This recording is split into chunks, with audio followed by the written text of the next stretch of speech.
बात हो गई, आसमान में या तो गिरना पड़ेगा या खजूर में अटकना पड़ेगा। IMF को राजी करें या आवाम को राजी करें, हुकूमत तो मुश्किल में फंस गई है। क्या यही ऑप्शन थे पाकिस्तान के पास? कहीं ऐसा तो नहीं कि प्राइम मिनिस्टर इमरान खान ने पॉलिटिकल माइलेज के लिए पेट्रोल और बिजली की कीमतें कम की और जो IMF के आगे अब महंगी पड़ रही हैं। IMF ने बिजली के नर्ख में 5 रुपये फी यूनिट कमी की। उमूमी तौर पर सब्सिडी पर भी शदीद तशवीश का इजहार किया, जो तकरीबन 15 महीनों तक के लिए बढ़ाए गए थे। हमें $3 बिलियन मिलने थे, 1 बिलियन मार्च, 1 बिलियन जून में और 1 बिलियन सितंबर में। अब वो नहीं मिलेंगे। सब IMF नाराज हो गया क्या पाकिस्तान से? नाराज हो गया है और इस साइड में एक रेड बटन है। आगे बोलो। तो चलिए शुरू करते हैं। अभी मजा आएगा ना भिड़ो। कहते हैं नाजरीन, IMF हुकूमत पाकिस्तान को एक कदम आगे और 2 कदम पीछे जाने का कह रही है, टैग लगा रही है और ये कह रही है कि कभी आप 1 कदम आगे आते हैं, 2 कदम आप पीछे चले जाते हैं। IMF जब किसी मुल्क को नाजरीन कर्ज देता है तो इस मुल्क के साथ पहले से तय कर लेता है कि रेवेन्यू और अखराजात इसमें खसारा ना हो और वो अपने दिए हुए कर्ज़ों पर नज़र रखता है। पाकिस्तान इस वक्त $6 अरब के प्रोग्राम में तकरीबन 50% ले चुका है, जबकि आइंदा 1 अरब की किस्त फंसी हुई है, अभी तक मिली नहीं है, जबकि मुज़ाकरात भी इस पर हुए। फिर क्या हुआ? मुल्क के पास 2 बड़े सीरियस इश्यूज सामने आ रहे हैं। एक तो डॉलर्स बड़ी तेजी से हुकूमती खजाने में ख़त्म हो रहे हैं, क्योंकि हमारा तिजारती खसारा जो है वो मुझे लग रहा है कि कहीं $50 अरब का होने चला है इस माली साल में, जो पाकिस्तान की 74 साला माशी तारीख में पहले कभी नहीं देखा गया। तो डॉलर्स खत्म है।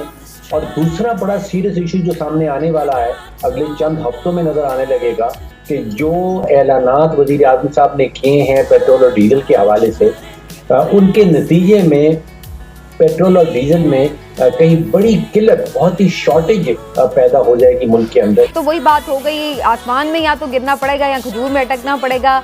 IMF को राजी करें या आवाम को राजी करें, हुकूमत तो मुश्किल में फंस गई है। क्या यही ऑप्शन थे पाकिस्तान के पास?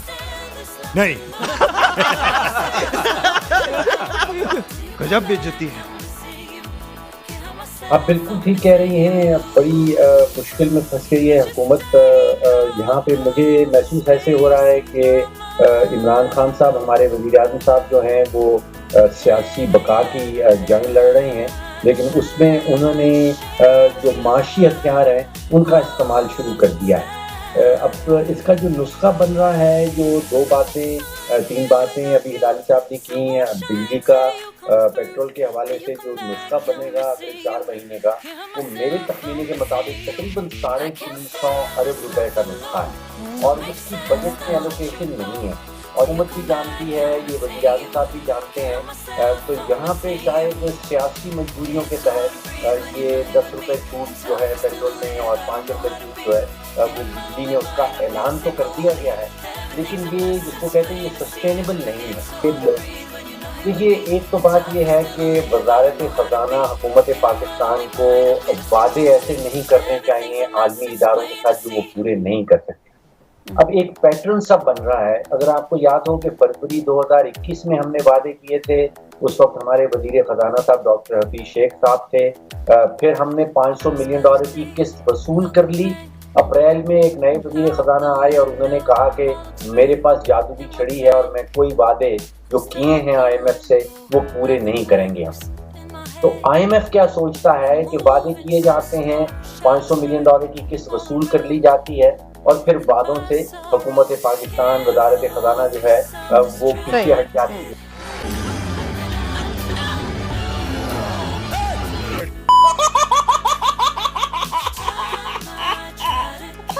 देखिए, पहली बात तो ये है कि ये स्ट्रेट फॉरवर्ड गवर्नमेंट पे प्रेशर आ रहा है अमेरिका से। ये मेरे ख्याल में पॉलिटिकल रिएक्शन है जो इमरान खान साहब ने कहा है, और government of the United states pressure इस्तेमाल कर रहा है। और ये जो प्रोसेशन है, ये जो अपोजिशन का जो है, वो भी इस्तेमाल कर पे इनको बता रहा है। मुझे तो कहा गया है कि अगर नई गवर्नमेंट आई तो फिर उनसे हम रीनिगोशिएट करेंगे। और मैं आपको बताता हूँ, ये अमेरिकन जो है ना, जब ये न्यू निगोशिएट करेंगे आप देखेंगे ये सब क्वालिटी, ये जो सब कंडीशंस हैं वो ठीक ये है। मॉडरेट हो जाएंगे। इनको कोई जरूरत नहीं है इतना हार्श होने ठीक के है। लिए ऐसे वक्त एट दिस सेंसिबल टाइम, मगर वो जानबूझ के कर रहे हैं। जोर जोर से बोल के लोगों को स्कीमें बता दे। ठीक है जी। डॉक्टर साहब अब आप बताइए कि क्या आईएमएफ से मामला आगे खटाई में पड़ जाएगा? क्या आईएमएफ आगे पाकिस्तान के साथ चलेगा? नहीं। व्यक्तियों का खुद से जिम्मेदारी लेनी होगी। फौरन ही किसी आदमी इदारे को, किसी बैरूनी मुल्क को उसके ऊपर ब्लेम डाल दिया जाए कि वो हमारी सारी गलतियों की रिस्पॉन्सिबिलिटी उसके ऊपर पड़ती है, ब्लेम उसके ऊपर पड़ता है, इसका एक बड़ा बुरा असर होता है हमारी ज़हनियत के ऊपर। अगर हम ये नहीं मानते कि हम गलतियां कर रहे हैं ठीक है। तो हम अपने आप को दुरुस्त नहीं कर पाएंगे। तो यहाँ पे गलतियों की जिम्मेदारी हमें खुद लेनी है। हम अपनी गलत पॉलिसियों की वजह से, अपने खसारों की वजह से मजबूर हो जाते हैं आईएमएफ की तरफ जाने की। हमारी कनपट्टी पे आईएमएफ बंदूक नहीं रखता कि आप जबरदस्ती मेरे पास आए। कहीं ऐसा तो नहीं कि प्राइम मिनिस्टर इमरान खान ने पॉलिटिकल माइलेज के लिए पेट्रोल और बिजली की कीमतें कम की और जो आईएमएफ के आगे अब महंगी पड़ रही हैं। आईएमएफ ने बिजली के नर्ख में 5 रुपये फी यूनिट कमी की। उमूमी तौर पर सब्सिडी पर भी शदीद तशवीश का इजहार किया जो तकरीबन 15 महीनों तक के लिए बढ़ाए गए थे। आईएमएफ का ये ख्याल है कि 15 महीनों में हासिल होने वाले इजाफे को एक ही झटके में ख़त्म कर दिया गया।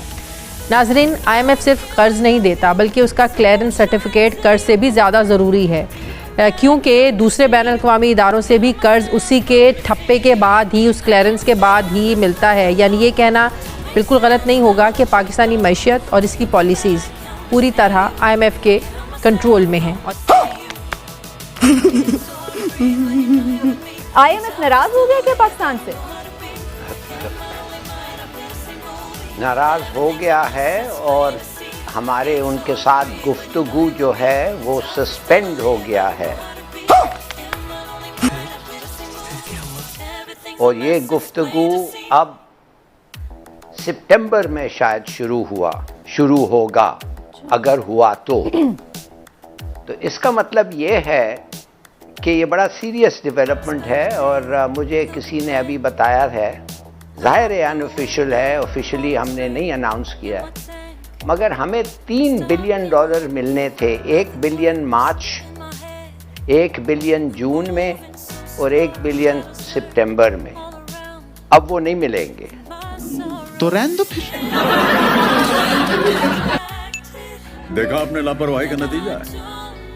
कहते हैं नाजरीन, आईएमएफ हुकूमत पाकिस्तान को एक कदम आगे और 2 कदम पीछे जाने का कह रही है, टैग लगा रही है और ये कह रही है कि कभी आप 1 कदम आगे आते हैं, 2 कदम आप पीछे चले जाते हैं। आईएमएफ जब किसी मुल्क को नाजरीन कर्ज देता है तो इस मुल्क के साथ